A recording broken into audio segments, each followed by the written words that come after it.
मित्रांनो, आपल्या सर्वांचं पुन्हा एकदा आपल्या लाडक्या इग्नाइट बँकिंग मध्ये मी स्वागत करतो।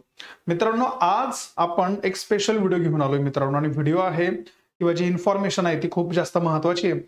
भरपूर सारे विद्यार्थी आहेत की ज्यांना याचं कन्फ्युजन असतं, आणि ते म्हणजे बघा, बॅकग्राऊंडला तुम्हाला दिसत असणार आहे इमेज मध्ये की ग्रॅज्युएशन मध्ये असताना बँकिंगची तयारी आपण कशी करू शकतो। लक्षात, सगळ्यात महत्त्वाचं काही बारीक सारीकच्या सगळ्याच गोष्टी आहेत। जर तुम्हाला बँकिंग सेक्टर परस्यू करायचं असणार आहे, if you are want to work in a banking sector in future, जर तुम्हाला भविष्यामध्ये बँकिंग मध्ये जायचं असेल, बँकेमध्ये अधिकारी म्हणून काम करायचं असेल, बँकेमध्ये अधिकारी म्हणून काम करत असताना जर समजा 70,000, 80,000, लाख रुपयापर्यंत, 1.5 लाख रुपयापर्यंतच्या पगाराच्या नोकऱ्या कधी घ्यायच्या असेल, तर यासाठी आपल्याकडे एक परमनंट असा प्लॅन असला पाहिजे, एक स्ट्रॅटेजी असली पाहिजे। आपण भरपूर मुलांचा प्रश्न असा आहे की सर, मी आता सध्या ग्रॅज्युएशन मध्ये आहे, मी ग्रॅज्युएशनच्या पहिल्या वर्षाला आहे, मी ग्रॅज्युएशनच्या दुसऱ्या वर्षाला आहे, मी ॲपियर आहे, मग मी ग्रॅज्युएशन पासून जर मला स्टार्ट कधी करायचं असेल तर मी सुरुवात कशी करू शकतो। बघा, दोन प्रकारचे मुलं आहेत, दोन प्रकारचे स्टुडंट्स आहेत। एक की जे ग्रॅज्युएशन झाल्यावर स्टार्ट करतात, ज्यांचं BSc MSc झाल्यावर मग बँकिंगच्या परीक्षांना तयारी करतात, आणि एक वर्ग असा आहे की जो फर्स्ट इयर पासून स्टार्ट करतो ग्रॅज्युएशन मध्ये असताना। दोघांना अभ्यास तर करायचा आहे, मात्र या दोघांमध्ये नंतर स्टडी करण्यापेक्षा जर स्टार्टिंग पासून आपण जर कधी एका रोड मॅप सारखा जर कधी अभ्यास कधी प्रॉपर ठेवला, तर मला असं वाटतं की इतर मुलांपेक्षा आपल्याला थोडासा फायदा हा जरा जास्त होणार आहे। क्लिअर आहे बिलकुल। सो या धर्तीवरती लेक्चर शेवटपर्यंत पहा, अतिशय महत्वाचा आहे, खूप स्ट्रॅटेजी आहे, व्यवस्थित पहा, तुमच्या मित्रांना शेअर करा, चॅनलला लाईक आणि सबस्क्राईब करत चला। लक्षात, नीरस राहत जाऊ नका। जेवढेही फॅकल्टी, जितकेही युट्यूब वाले लोक असतील ना, सगळे तुमच्यासाठी लेक्चर घेत असतात। सो मोटिव्ह फक्त एवढा आहे की कोणत्या ना कोणत्या इन्फॉर्मेशनच्या साहाय्याने तुम्हाला 1% का असेना जर फायदा होत असेल तर तो करून द्यायचा। ठीक आहे। सो सगळ्यात महत्वाचं, मग आता ग्रॅज्युएशन मध्ये जर तुम्ही असाल तर मी आता असं गृहीत धरतोय की तुम्ही एकतर फर्स्ट इयरला असणार आहे, किंवा सेकंड इयरला असणार आहे, किंवा जर तुम्ही थर्ड इयरला म्हणजे फायनल इयरला असणार आहे, मग तिथून बँकिंगची तयारी कशी करू शकता। सगळ्यात पहिलं जे मला असं वाटतं, पहिली गोष्ट आहे की तुमचं स्ट्रॉंग डिटर्मिनेशन असलं पाहिजे की सर, मला बँकिंगच करायचं आहे। जर तुम्ही अशा मूडमध्ये आहात, की जर तुम्ही अशा स्वभावात आहात की सर, माझ्या घरामध्ये माझे काही फॅमिली मेंबर्स आहेत, मी पाहिले काही लोकांना बँकेत जॉब करताना, जर तुम्हाला बँकेतला जॉब हवा असेल तर मग त्याच्यासाठी तुमचं स्ट्रॉंग डिटर्मिनेशन हे आतापासून असणं गरजेचं आहे। लक्षात, जर तुम्ही ग्रॅज्युएशनला आहात, आता मी काय करतो माहिती का, मी फक्त काही बारीक सारीक गोष्टी आहेत। जर समजा तुम्ही आता सध्या ग्रॅज्युएशन मध्ये आहात, जरा लक्ष द्या मी काय सांगतोय। जर तुम्ही सध्या बाळांनो ग्रॅज्युएशन मध्ये आहात, तर ग्रॅज्युएशन मध्ये 2-3 चान्स आहेत। एक तर तुम्ही फर्स्ट इयरला आहात, नाहीतर तुम्ही सेकंड इयरला शिकत असणार आहे, नाहीतर तुम्ही कुठं आहात, थर्ड इयरला। आपण एक काम करूया, मी साधं एक काम करतो, जर तुम्ही समजा थर्ड इयरला असणार आहे तर याचा अर्थ गुड, आपण असं म्हणूया। जर तुम्ही सेकंड इयरला आहात तर याचा अर्थ काय आहे, बेटर आहे। आणि जर तुम्ही फर्स्ट इयरला असणार तर ही सगळ्यात उत्तम गोष्ट आहे, बेस्ट। तुम्ही पाहिलं असेल तर भरपूर मुलं आजकाल काय करतात ना, की डिग्री आपण घेऊन घेतो, आपलं काय होतं, आपलं ग्रॅज्युएशन होतं, त्याच्यानंतर काहीतरी पोरं PG करतात, BA नंतर BCom, BA नंतर MA करतील, BSc नंतर MSc करतील, व्हॉट एव्हर इट, काय करायचं आहे, काहींचं इंजिनिअरिंग होतं। बघा, ऍट लास्ट मध्ये सगळ्या गोष्टी खऱ्या आहेत की तुम्ही किंवा मी किंवा कोणी, प्रत्येकाला माझं एक नेहमीचं वाक्य असतं की मला पोस्ट नकोय सर, मला जॉब हवा आहे। यांच्यातला डिफरन्स जरा समजून घ्या।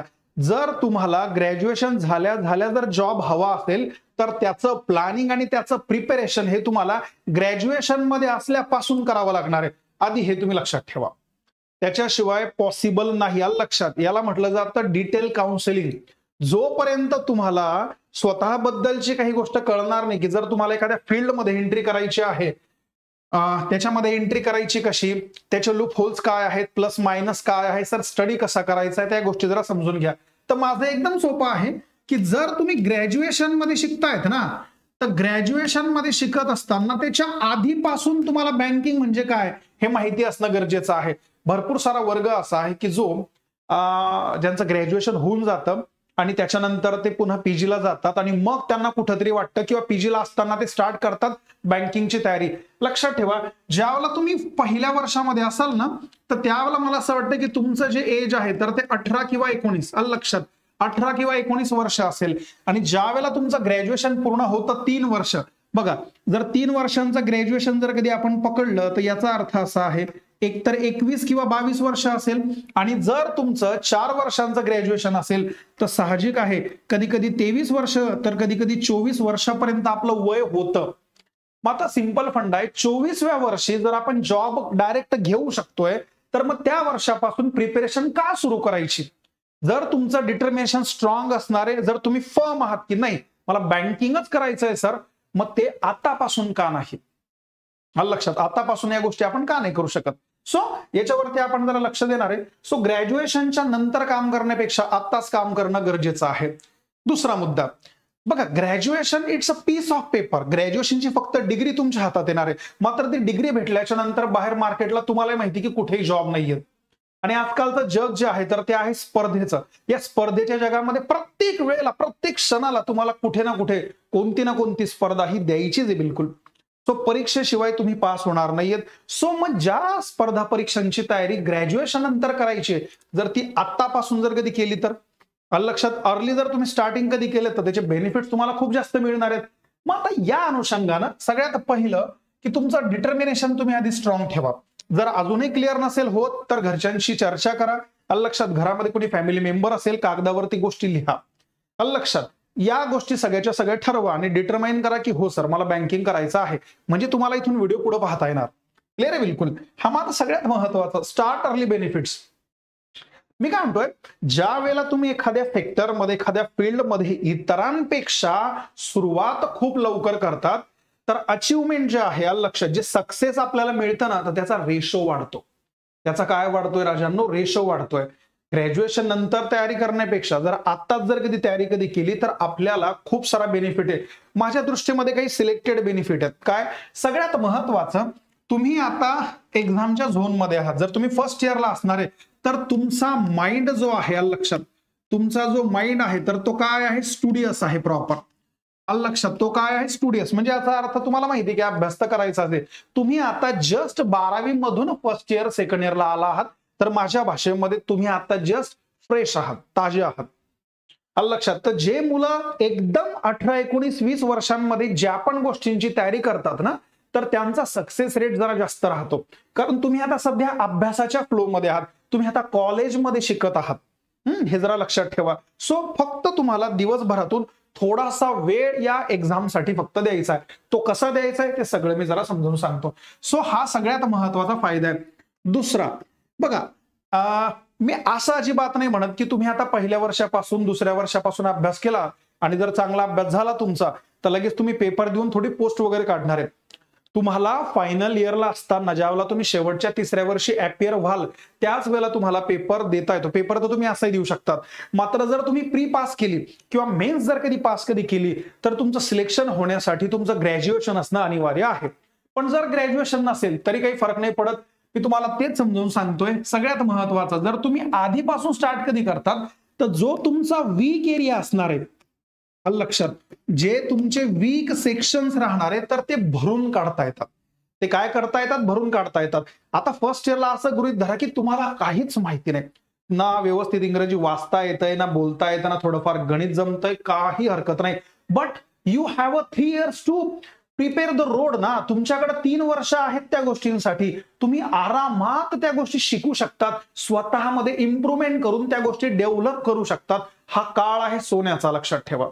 लक्षात, हा अतिशय महत्वाचा काळ आहे. या काळामध्ये पोरांना माहितच नाही की काय चालू आहे आणि त्या काळामध्ये तुम्ही डे बाय डे स्वतःमध्ये इम्प्रुव्हमेंट करत चाललेत.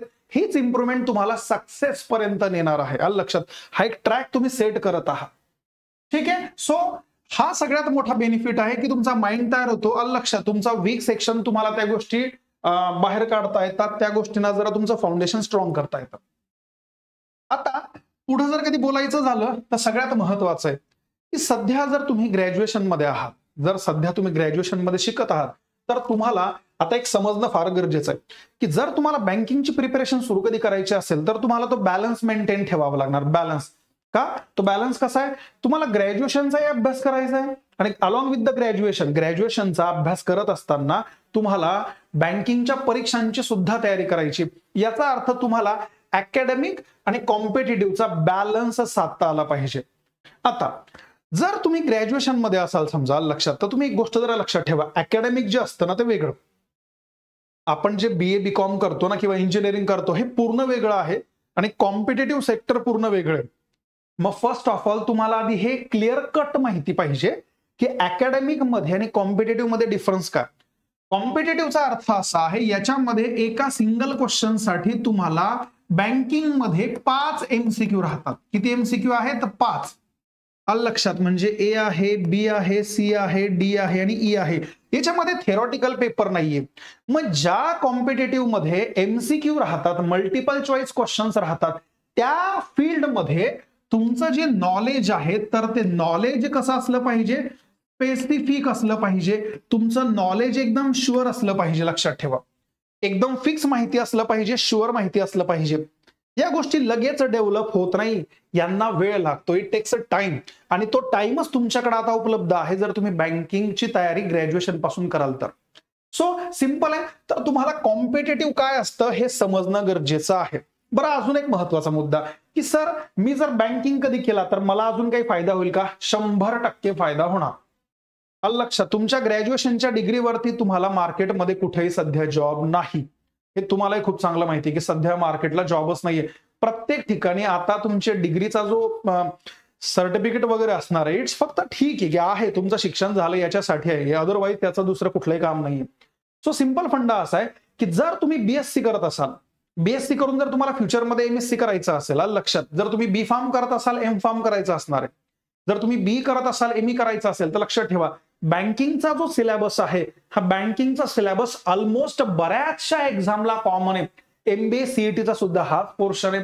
लक्षात, ज्या MBA साठी ज्या एक्झाम असतात, झॅट आहे, GMAT आहे, CMAT आहे, यांचा फाउंडेशन म्हणजे बँकिंगच आहे. इन्शुरन्सच्या काही परीक्षा असतील त्या सुद्धा आहे. एवढंच काय, जर तुम्हाला मल्टीनॅशनल कंपनीमध्ये जॉब हवा असेल तर त्याच्यासाठी जी एक्झाम घेतली जाते ज्याला म्हटलं जातं CRT, कॅम्पस रिक्रुटमेंट टेस्ट असं म्हणतात, तरी सुद्धा त्याचा पोर्शन हा बँकिंग मधूनच जातो. म्हणजे बँकिंगच्या परीक्षांची जर तयारी कधी केली तर ऑलमोस्ट 70-80% तुमची बऱ्याचशा परीक्षांची आपोआप तयारी होते. आणि ते पण सुप्रीम लेव्हलला. ते पण कुठं असते? सुप्रीम लेव्हलला तुमची आरामात तयारी होते. हे जरा लक्षात ठेवा. सो म्हणून अकॅडमिक आणि कॉम्पिटेटिव्हचा थोडासा तुम्हाला एक डिफरन्स माहिती असला पाहिजे की जो हळूहळू होईल. रिलॅक्स राहा, काही काळजी करायचं काम नाही. ओके. आता त्याच्या पुढे आपण पाहूया गो थ्रू द PYQ. मग आता सर करायचं काय? सर आता मी एवढं ऐकलं ना, मग आता आम्ही काय करू? तुम्ही जास्त टेन्शन न घेता एकच काम करा. तुम्हाला जे युद्ध लढायचं आहे ना, तर ते युद्ध लढण्याच्या आधी किमान त्याच्याबद्दल तुम्हाला सगळ्या गोष्टी पाहणं गरजेचं आहे की नेमकं काय आहे, तर सब्जेक्ट कोणते आहे, पेपर किती वेळेसाठी आहे, सेक्शनल कट ऑफ आहे का, एका क्वेश्चनला किती मार्किंग आहे, निगेटिव्ह मार्किंग कितीचे आहे, फेजेस किती आहे, किती फेज मध्ये पेपर होतो. याचा अर्थ थोडक्यात तुम्हाला त्या एक्झामची पूर्णच्या पूर्ण कुंडली माहिती असणं गरजेचं आहे. आणि ती कुंडली तुम्हाला कशी माहिती पडते? एकदम सिंपल, गो थ्रू PYQ. तुमचं एवढंच काम आहे की PYQच्या माध्यमानं जाणं. मग PYQ तुम्हाला कशावरती हेल्प करते? सो PYQ कोणत्याही एक्झामचा, IBPS किंवा बँकांच्या ज्याही एक्झाम असतील ना, तुम्हाला माहिती आहे, तुम्ही आज ऑनलाईन जर कधी पुटअप कधी केलं बँकिंगचे PYQ तर भरभरून तुम्हाला PDF वगैरे मिळतात. जो करंट पेपर असेल, लक्षात, सध्या 2025 सुरू आहे, तर 2025चाच किंवा 2024चा जोही पेपर मिळाला, बाजारातून कोणतंही पुस्तक मिळालं, मॅगझिन मिळालं की ज्याच्यामध्ये तो पेपर छापलेला असेल तर तो आणायचा आणि शांत चित्तानं मस्तपैकी खुर्चीवरती बसून त्याला फक्त पेपरला ओव्हरलुक करायचंय. तुम्हाला नाही समजलं तरी चालतं, पण तुम्हाला प्रश्न फक्त रीड करायचे आहे. मॅथ्स पाहायचं आहे कसं आहे, रिझनिंग पाहायचं आहे कसं आहे, इंग्लिश पाहायचं कसं आहे, कॉम्प्युटर पाहायचं कसं आहे.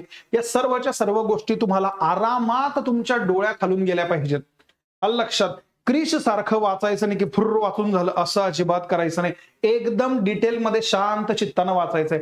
मग आता वाचल्यानंतर काय घडणार आहे? वाचल्यानंतर एक घटना अशी घडणार आहे की तुम्हाला त्याच्यातल्या बऱ्याचशा गोष्टी काय आहेत ते माहितच नाही. आणि काही वेळेला तुम्हाला 2, 4, 5, 10% कळणार की अरे हा, हे मी कधीतरी 10वीला शिकलो होतो, मला हे ग्रॅज्युएशनला होतं किंवा मला आता हे आहे. जसं जर तुम्ही BSc कॉम्प्युटर जर कधी करत असणार आहे तर कॉम्प्युटरचा सब्जेक्ट आहेच आपल्याला बँकिंगला. मग या गोष्टी समजणं फार महत्वाच्या आहेत.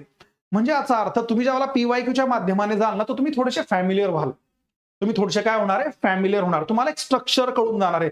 लँग्वेज काय आहे, वाचन कसं आहे, कोणत्या सेक्शन मध्ये किती क्वेश्चन्स आहे, हे सर्वच्या सर्व तुम्हाला कशाच्या माध्यमाने कळणार आहे, पीवायक्यूच्या या फ्लोनं व्यवस्थित जायचं. एकदा का पीवायक्यूच्या याच्याने गेलं तर मनामध्ये प्रश्न येणार आहे, मग सिलेबस काय काय. पहिले सिलेबस नाही पाहिजे, पहिले पीवायक्यू पाहिजे, मग येणार सिलेबस. मग तुम्हाला आता सिलेबस चेक करायचा आहे.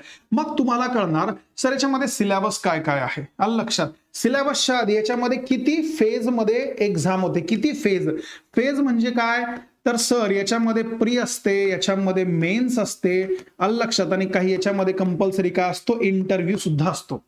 मग तुम्हाला फेजेस समजणं गरजेचे आहेत. आलं लक्षात. त्याच्यानंतर प्री पण आहे, मेन्स पण आहे आणि काय आहे, इंटरव्ह्यू.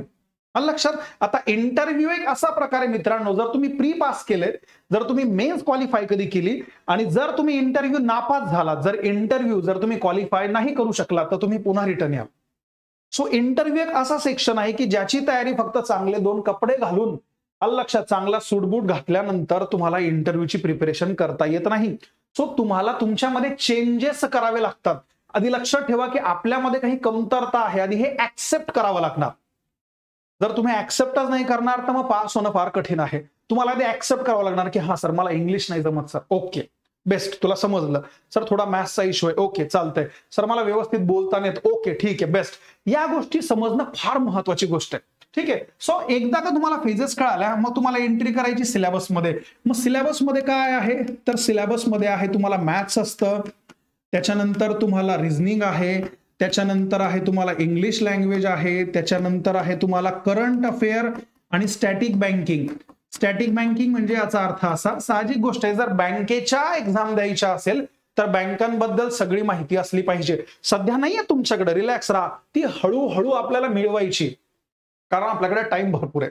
बँका काय आहेत, कोणत्या बँक्स आहेत, डिपार्टमेंट कोणते कोणते आहेत, हेडक्वार्टर कुठं आहे, आलं लक्षात, त्यांचं चेअरमन कोण आहे, काही सध्या काही बदल झालेत का, आरबीआयच्या काही पॉलिसीज मध्ये काही चेंजेस झालेले आहेत का, हे तुम्हाला वाचावं लागणार. आलं लक्षात. त्याच्यानंतर आहे अजून एक सब्जेक्ट आहे जो आहे कॉम्प्युटर. आलं लक्षात. तो काय आहे, कॉम्प्युटर आहे. मग एकदा का तुम्हाला कळालं की अच्छा एवढे सेक्शन्स आहेत, तर याची फ्रेम तुमच्या डोक्यामध्ये आधी सेट झाली पाहिजे की हो सर मॅथ्स आहे, रिझनिंग, इंग्लिश आहे, करंट अफेअर आणि काय आहे, कॉम्प्युटर.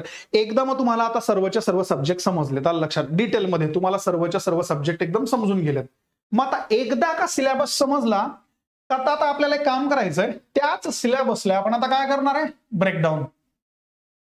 एकदा का तुम्ही सर्वच्या सर्व सिलेबस समजून घेतला का तुम्हाला त्या सिलेबसला आता काय करायचं, ब्रेकडाऊन.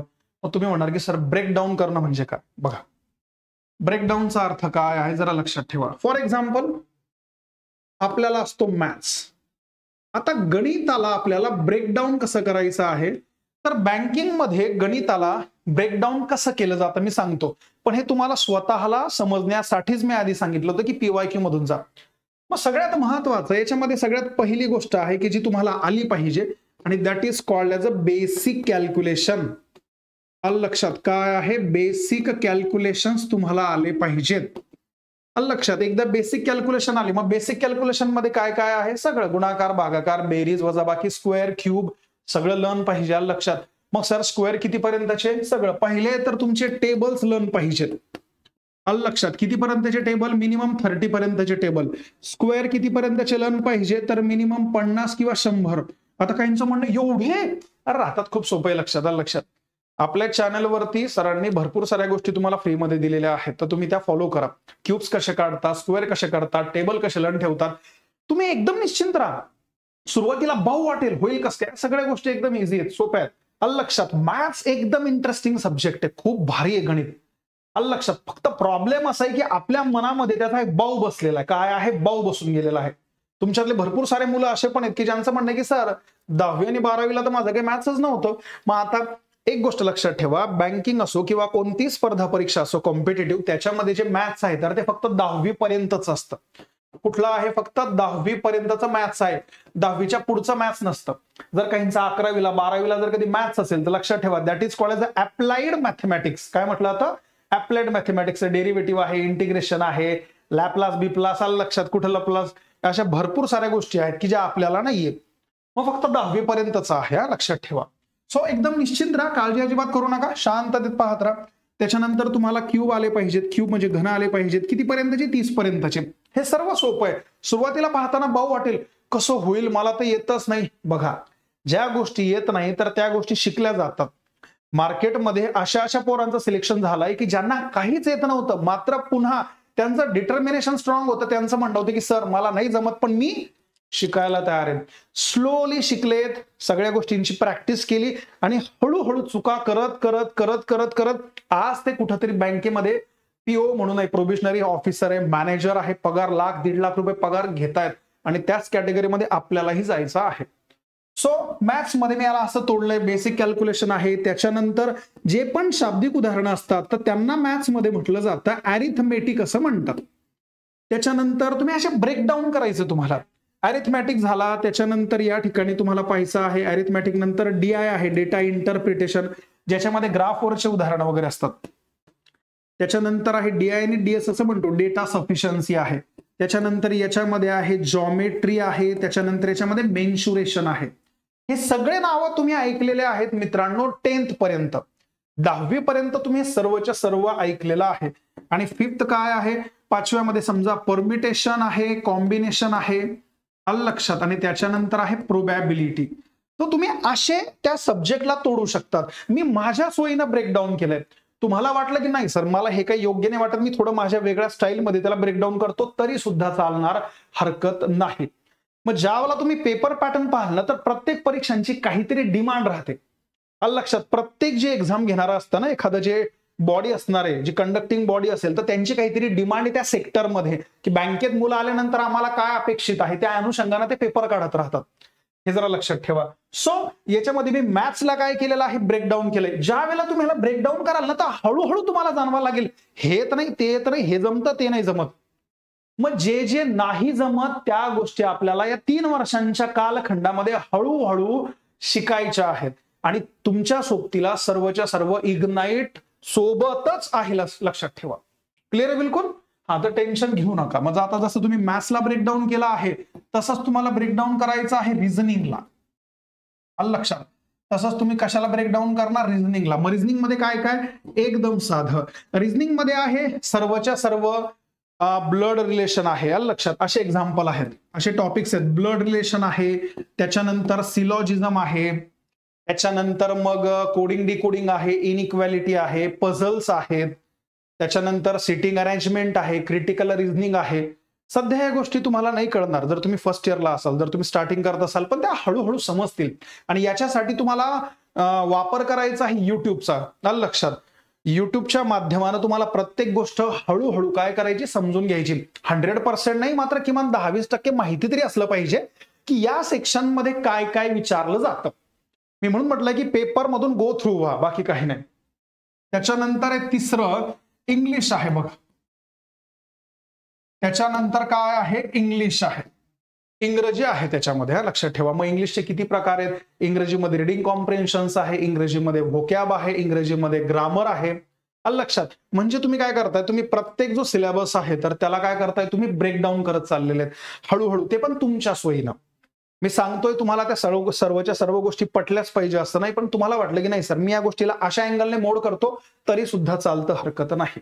क्लिअर आहे बिलकुल? मग आता सगळ्यात महत्वाचं का आम्ही सिलेबस ब्रेकडाऊन करणं. एकदा का सिलेबस जर तुम्ही ब्रेकडाऊन कधी केला तर सगळ्यात महत्वाचं आहे काय, लर्न टू बिल्ड फाउंडेशन्स. आता मेन मुद्दा आहे की तुम्हाला तुमचं फाउंडेशन आधी स्ट्रॉंग करावं लागणार. मग फाउंडेशन स्ट्रॉंग करायचं म्हटलं म्हणजे काय करायचं, सिंपल टास्क आहे, तेवढं करावं लागेल. सगळ्यात महत्वाचं फॉर एक्झाम्पल जर तुम्ही मॅथ्स जर कधी उचललाय सब्जेक्ट, समजा राजांनो जर तुम्ही गणित हा सब्जेक्ट उचलला मॅथ्स, आणि जर तुमची डिमांड आहे की सर आता मला मॅथ्स पासून स्टार्टिंग करायची आहे, आलं लक्षात, तर मग कोणता सब्जेक्ट निवडायचा हे डिपेंड करतं तुमच्या स्वतःवरती. आता तुम्ही हा विचार करा की आतापर्यंतच्या एज्युकेशन लाईफमध्ये तुम्हाला इंग्रजी थोडं जमतं का, तुम्हाला थोडं मॅथ्स जमतं का, तुम्हाला थोडा कॉम्प्युटरचा बेनिफिट आहे. कारण तुम्हाला ज्या विषयाचा बेनिफिट आहे तर बाकीच्या पोरांना त्याच्यासाठी स्ट्रगल करावा लागतो की जे तुमच्यासाठी फार जास्त इझी आहे आणि काय आहे, सोपं आहे. क्लिअर आहे बिलकुल? सो मॅथ्स जर तुम्ही जर कधी घेत असाल तर एकदम सिंपल आहे. मॅथ्स मध्ये सगळ्यात महत्वाचं तुम्हाला आकडेमोड आली पाहिजे. काय जमणं गरजेचं आहे, आकडेमोड. म्हणजे याचा अर्थ प्लस मायनस हे पटापट पटापट पटापट जमलं पाहिजे. आता स्पेशली काय माहिती का, बँकेमध्ये जेवढे मॅथ्स विचारलं जातं ना तर ते रेग्युलर लाईफशी फार कनेक्टिव्ह राहतं, लक्षात. ज्याला म्हटलं जातं ऍप्लिकेशन. काय आहे? तर ऍप्लिकेशन आहे. ऍप्लिकेशन तुम्हाला आलं पाहिजे. उदाहरणार्थ मी एकदम साधं सोपं सरळ सांगतो. तुम्ही कुठल्या तरी दुकानात गेलात आणि जर दुकानामध्ये बाहेर पाटी लावली असेल की by one get one free, एका वस्तूवरती एक वस्तू फ्री, किंवा बाय टू गेट 3 फ्री, मग तुम्हाला त्यावेळेला समजणं गरजेचं आहे की याच्यामध्ये डिस्काउंट काय देतोय दुकानदार. जर बाय वन गेट वन देतोय तर त्याच्यामध्ये डिस्काउंट आहे का? क्लिअर आहे? बिलकुल. तुम्हाला बारीक बारीक गोष्टी कळणं फार गरजेचे आहेत. किंवा समजा एखादं असेल, समजा 60 रुपयाची गोष्ट आहे. आलं लक्षात? काय आहे? 60 रुपयाची गोष्ट आहे आणि 60 रुपयाची गोष्ट जर समजा 80 रुपयाला मिळायला लागली तर सगळ्यांना कळतं की सर 20 रुपयाची वाढ झाली. 60 रुपयाची गोष्ट जर 80 रुपयाला मिळायला लागली तर याचा अर्थ 20 रुपयाची वाढ झाली.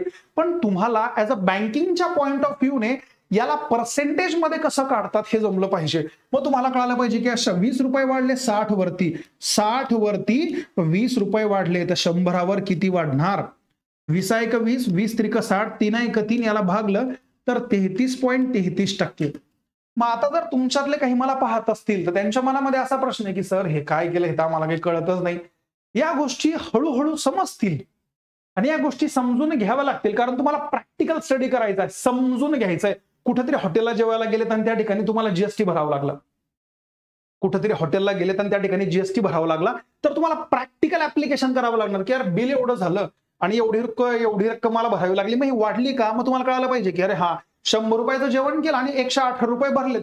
मग तुम्हाला तो सेन्स असला पाहिजे, अरे हा 18% तर जीएसटी भरली मी. जर आपण स्विगीवरतून, झोमॅटोवरतून किंवा इन्स्टामार्टवरतून एखादी वस्तू जर कधी घरी मागवली तर त्याच्यामध्ये तो जो बिल असतं ना, बिल, तर बिलाला ब्रेकडाऊन केलेलं असतं. टोटल किती, मग एवढी प्राइस होती, आलं लक्षात, काहीतरी प्राइस असणार आहे समजा 499, त्याला ब्रेक करतात. मग तुम्हाला किती लागले? तुम्हाला लागले 470. त्याच्यानंतर जो डिलिव्हरीवाला असेल त्याचा चार्ज वेगळा आहे, आलं लक्षात. 1-2 रुपये ते जे ऍप आहे त्या ऍपचं चार्ज वगैरे असतं. अरे हेच तर क्वेश्चन्स आहेत बँकिंगला. बँकिंगची डिमांड अशी आहे की आमच्याकडे जो वर्ग येईल ना तर त्या वर्गाला क्लिअर गोष्टी माहिती असल्या पाहिजेत की नेमकं काय चालतं म्हणून. त्याच्यामुळे तुम्ही कितीही हुशार असू द्या, आलं लक्षात, तुमचं बीएससी मॅथ जरी असलं पण बीएससी मॅथ आणि याच्यामध्ये फार मोठा डिफरन्स, हे शिकायचं आपल्याला हळूहळू. ठीक आहे. सो तुम्हाला अशा पद्धतीने ऍप्लिकेशन करायचं आहे. पुढच्या सीन मध्ये जरा लक्षात ठेवा. आता समजा दुसरा एक आपण घेऊया जो आहे स्पेशली इंग्लिश. इंग्रजीला काय करणार? तर इंग्रजीमध्ये राजांनो 3 प्रकार आहेत. इंग्रजीमध्ये आपल्याला शिकावं लागतं ग्रामर आहे, आलं लक्षात, त्याच्यानंतर आहे व्होकॅब म्हणजे शब्दसंग्रह, आणि त्याच्यानंतर आहे रीडिंग कॉम्प्रिहेन्शन. काय आहे? Reading comprehension. बँकेमध्ये जॉब करायचा असेल तर इंग्रजी चांगलं असणं गरजेचं आहे. आता मी असं मानतो की सर आमचं तर काही इंग्रजी चांगलं नाहीये, हरकत नाही. तुम्ही आता एक काम करायचं, जर तुम्हाला बँकिंगसाठी प्रिपरेशन करायचं आहे आणि जर इंग्रजी चांगलं नसणार आहे तर छोटंसं एक काम करायचं. काय? तुम्ही आतापासून एखादा कोणता तरी, तुम्ही ऐकलं असणार आहे, लोक सगळे सांगतात, एखादा इंग्रजीचा न्यूजपेपर घ्या आणि एकच न्यूजपेपर पूर्ण आठवडा वाचून काढायचा. एकच इंग्रजीचा न्यूजपेपर घ्यायचा आणि एकच न्यूजपेपर पूर्ण आठवडाभर व्यवस्थित वाचायचा. मग सर याच्याने काय होणार आहे?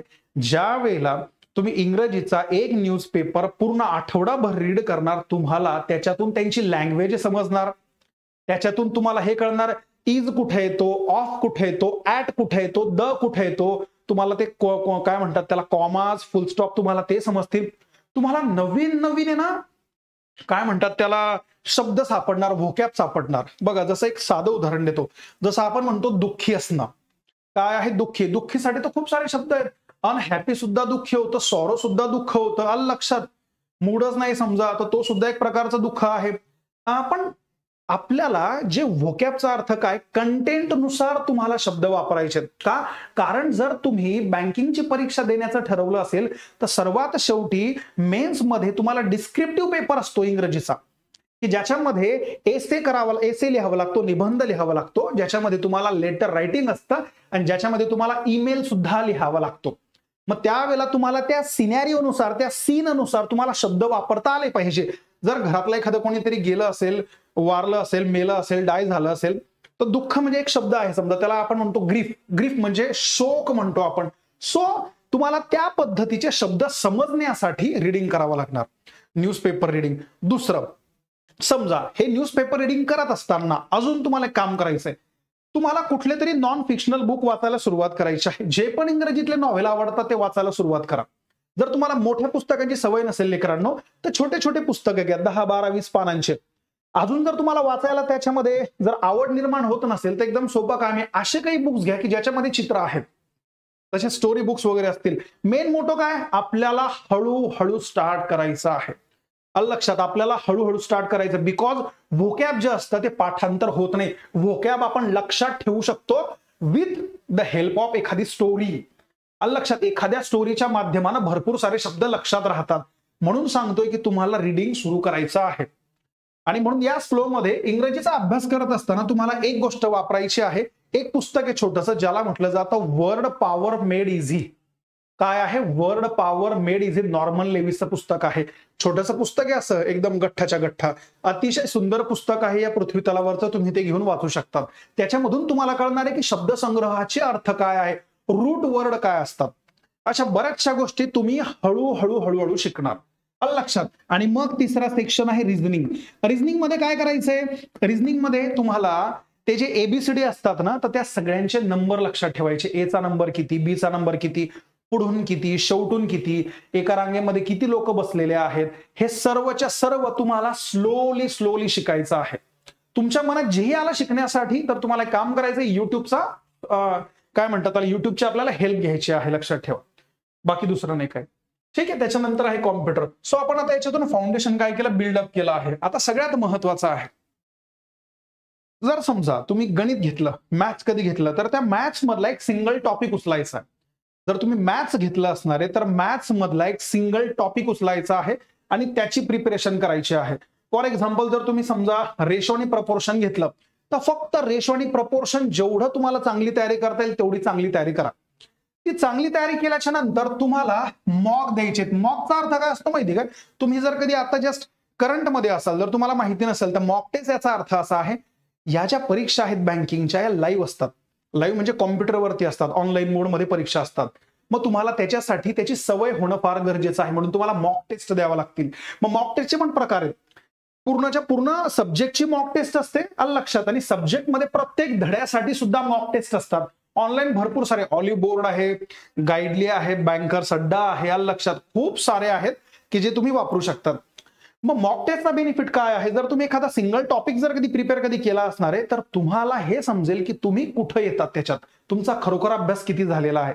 आणि जेणेकरून तुम्हाला एक गोष्ट अशी कळणार आहे की हा सर, मी भरपूर सारे उदाहरणं सोडवले, मात्र या टाईपचे एक्झाम्पल माझ्याकडून सुटलेत सर, मी ते सोडवलेच नाहीत. याच्यावरतून तुम्हाला कळणार की मार्केटमध्ये अजून असे काही डिफरंट सोर्सेस आहेत की जे तुमचे झालेच नाहीत. लक्षात. म्हणून तुम्हाला जो पण टॉपिक तुम्ही शिकणार आहे ना, तर त्याचे टाइप्स करायला सुरुवात करा. त्याचं पर्सेंटेज असेल, पर्सेंटेज मध्ये असा विचार करा की समजा 15 टाइपचे एक्झाम्पल येतात, तुम्हाला किमान 15 तरी माहिती पाहिजे. हा, एक्झामला 15 पेक्षा जास्त येतील. मग ज्या वेळेला एक्झाम मध्ये 15 पेक्षा जास्त आले, आपण त्यांना आपल्या लिस्ट मध्ये ऍड करत चालू. क्लिअर? बिलकुल असं आहे. हा, आणि सगळ्यात महत्वाचं, एकदा मॉक दिल्यानंतर काय चुका झाल्यात, काय बरोबर आलं, त्याला अनालाइज करा आणि त्याच्यानंतर त्याचे रेकॉर्ड्सही मेंटेन करा. तुमच्याकडे तो रेकॉर्ड असला पाहिजे. जर तुम्ही पाहिलं की मागच्या आठवड्यामध्ये काय घटना घडली, किती बरोबर आलेत, माझा ट्रॅक रेकॉर्ड काय आहे, तर तो तुमच्याकडे असला पाहिजे. क्लिअर? बिलकुल. आता सगळ्यात महत्वाची गोष्ट, सर फॉर्म भरता येईल का? बघा, जर तुम्ही फर्स्ट इयरला असाल, सेकंड इयरला असणार, थर्ड इयरला असणार, तर फॉर्म तर तुम्ही कधी भरू शकता. पण फायनल इयर, जर समजा तुमचा तुम्ही फॉर्म भरला आणि जर तुम्ही पास झालात, तर त्याच्यासाठी तुमचं ग्रॅज्युएशन होणं अनिवार्य आहे. पण मी काय म्हणतो ना, तुम्ही जरी फर्स्ट इयरला असले तर फॉर्म भरायचा. जातील 800 रुपये जातील, मात्र फॉर्म भरायचा. तो फॉर्म भरल्या कारणानं तुम्हाला थोडं सिरियसनेस त्या एक्झामचं कळतं. तुम्ही एक्झाम सेंटरवर जातात, तुम्हाला कळतं हॉल तिकीट लागतं का, पासपोर्ट फोटो लागतो का, कलर लागतं का, त्याच्यामध्ये सिस्टीम काय, घरातून कसं निघावं लागतं, त्याचं बर्डन काय आहे, कॉम्प्युटर हँडलिंग कशी आहे, माऊस कसा असतो, त्यांची मेंटॅलिटी काय आहे, या सगळ्या गोष्टी तुम्हाला आधी, याचा ड्रामा तुम्हाला समजला पाहिजे. लक्षात. तुम्हाला याला म्हणतात ना, रंगीत तालीम तुम्हाला याची जमली पाहिजे. त्याच्यामुळे बिनधास्त फॉर्म भरायचा. फॉर्म भरल्यानंतर काय होईल त्याचा विचार नाही करायचा, मात्र जायचं आणि एक्झाम फॉर्म द्यायचा. तिथे गेल्यानंतर मुलांची मेंटॅलिटी, कुठं क्लास लावलेले आहेत, कशा नोट्स आहेत, त्यांच्या स्टडीमध्ये तुमच्या स्टडीमध्ये काय डिफरन्स आहे, सगळ्या गोष्टी एकदम डिटेलमध्ये पाहिजेत. म्हणून फॉर्म भरायचा. लक्षात. काही झालं तरी पुढं पहा. ठीक आहे ना? सो आता work on a weak areas and repeat. पुन्हा तेच, एकदा का तुम्ही एक्झाम देऊन आलात समजा, तर तुम्हाला काही गोष्टी क्लिअर होणार मॉक दिल्यानंतर सुद्धा, की जो तुमचा वीक एरिया आहे तर त्या वीक एरियावरती आपल्याला काय करायचे, कामं करायचे. जो पण वीक एरिया असणार आहे तर दोन सेक्शन करायचे, स्ट्रेंथ आणि वीकनेस. जी स्ट्रेंथ आहे तर ती कायम स्ट्रेंथच राहणार आहे, मात्र जो वीकनेस आहे त्याला या 2-3 वर्षांमध्ये अपडेट करायचा प्रयत्न करा. त्याच्यासाठी तुम्हाला आपली हेल्प होणार म्हणजे होणार. सो त्याच्यामुळे चॅनल तुम्हाला सबस्क्राईब करा, मित्रांनाही शेअर करून ठेवा. डाऊट्स असतील बिलकुल न हिचकिच ठेवता तुम्ही कमेंटमध्ये लिहत चला, बोलत चला की सर आम्हाला या गोष्टींबद्दल डाऊट्स आहेत. क्लिअर आहे बिलकुल, असं आहे. अँड द लास्ट, सगळ्यात महत्वाचं, एकदम last, find motivation and stay motivated. बघा, फाइंड मोटिवेशन या शब्दाचा अर्थ काय राजांनो, सगळ्यात महत्वाचं की तुम्हाला 2-3 वर्ष याच फेज मध्ये राहण्यासाठी मोटिवेशनल राहावं लागणार आहे. तुमच्यामध्ये असं काहीतरी बघा, डेली तुम्ही नवीन नवीन काही मोटिवेशन्स आणू नाही शकणार. म्हणून तुमच्या लाईफमध्ये तुमची परिस्थिती काय आहे, आई वडिलांचं काय काम चालू आहे, आताची परिस्थिती, उद्या आपल्याकडे जॉब आहे का, लक्षात या पूर्णच्या पूर्ण आयुष्यामध्ये सगळ्यात सोपं काम आहे मित्रांनो, एका ठिकाणी बसून अभ्यास करणं आणि पोस्ट काढणं. भरपूर मुलं असे सुद्धा मी पाहिलेले आहेत की ज्यांचं म्हणणं की सर माझा मित्र कुठेतरी 20,000 आणि 30,000 कमवतोय आणि मी फक्त अभ्यास करतोय. तुम्ही एक गोष्ट लक्षात ठेवा, तुम्ही अभ्यास करतायत ना, तर याचा अर्थ याला म्हटलं जातं इन्व्हेस्टमेंट. तुम्ही इन्व्हेस्ट करतायत, याचा तुम्हाला रिटर्न्स इतक्या मोठ्या प्रमाणात मिळतील तुम्ही विचारही करणार नाही. सो नंतर अभ्यास करण्यापेक्षा आधी अभ्यास करा आणि मोटिवेटेड राहा की तुम्हीच पास होणार आहे. लक्षात ठेवा, ते गट्स फक्त तुमच्यातच आहे, तुमच्यामध्ये तेवढी डेअरिंग आहे, तुम्ही तेवढे इंटेलेक्च्युअल आहात की तुम्हीच पास होणार. लक्षात, तुम्हाला कुठेही काहीही डाऊट्स वाटलेत, तुम्हाला काही कन्फ्युजन असलं, आम्ही सर्वच्या सर्व लोक तुमच्या सोबत आहोत, कधीही बिलकुल. फक्त तुमचं काम आहे की कमेंटमध्ये लिहा, आमच्यापर्यंत या, आमच्याशी बोला. लक्षात, हे जेवढंही करतोय आम्ही हे फक्त आणि फक्त तुमच्या सर्वांसाठी आहे.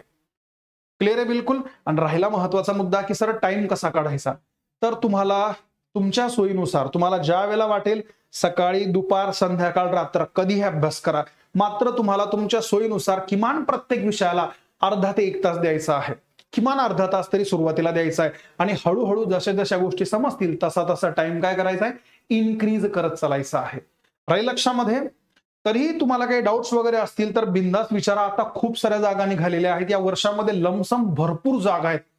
ठीक आहे ना. सो अभ्यासाला लागा. लास्ट इयरला असाल, फायनल इयरला असाल, जर तुम्ही एक्सपिरियन्स्ड असाल, जर तुम्हाला आमची काही हेल्प हवी असेल की सर मी या ठिकाणी स्टक झालोय, या ठिकाणी मला समजत नाहीये कसा अभ्यास करायचा, सो प्लीज तुम्ही इग्नाइटला सांगा. लक्षात, काहीच इश्यू नाही.